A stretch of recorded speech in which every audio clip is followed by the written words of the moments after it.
எங்கள் சென்னையில் தாம்பரம் தாண்டினாலே புறநகர் அப்படின்ற காலம் போய் இப்போ ஊரப்பாக்கம் குடுவஞ்சேரி நம்ம ஹார்ட் ஆஃப் தி சிட்டி ஆயிடுச்சு. ஏன்னா கிளாம்பாக்கம் பஸ் ஸ்டாண்ட் வந்துருச்சு. இப்போ புதுசாக கிளாம்பாக்கம் பஸ் ஸ்டாண்டுக்கு ஆப்போசிட்லேயே ஸ்கை ஹப்னு மால் திறந்திருக்காங்க நேற்றுலேருந்து. ஆக்சுவலி அதில் 7 ஸ்க்ரீன்ஸ் இருக்காமா.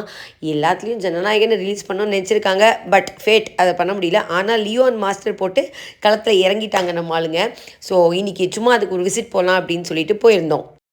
நிறைய ஷாப்ஸ் வேலை நடந்துக்கிட்டு இருந்தாலும் பார்த்தோன்னே பளிச்சுன்னு ரெடியாக ஸ்டைல் யூனியன் என்கிட்ட வா நான் ரெடியாக இருக்கேன் அப்படின்னு கூப்பிட்ற மாதிரியே இருந்துச்சு.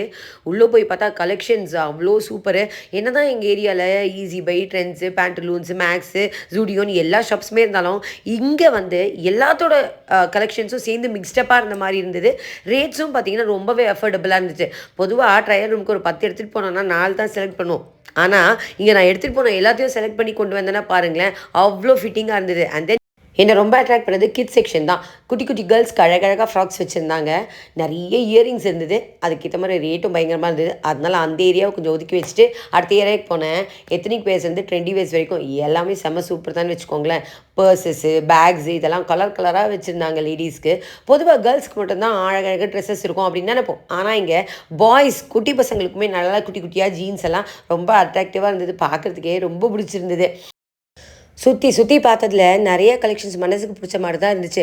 லேடிஸ்க்கு மட்டும் இல்லைங்க, ஜென்ஸுக்கு கூட variety of shirts, jeans, pants and sweat ஷர்ட்ஸ்லாம் வச்சுருந்தாங்க.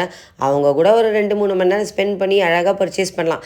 நாங்களும் பர்ச்சேஸ் பண்ண களைப்பு தீர டேக்கோ பெல் ஓப்பனில் இருந்துச்சு. போய் 2 டேக்கோவை சாப்பிட்டுட்டு வெளியில் என்ன சங்கதி அப்படின்னு பார்க்கலான்னு பார்த்தா டெக்கத்லான் ஃபுல் செட்டப்பில் இருந்துச்சு. பட் ஸ்டில் அஃபிஷியலாக 16th தான் ஓப்பன் பண்ணுறாங்க போல இருக்குது. மொத்தத்தில் எங்கள் ஊர் கட்டிலம் குமரிகளுக்கும் காளைகளுக்கும் ஃப்ரீயாக சுற்றி பார்க்க கட்டடிச்சிட்டு ஒரு மால் கிடச்சிருச்சுங்கோ.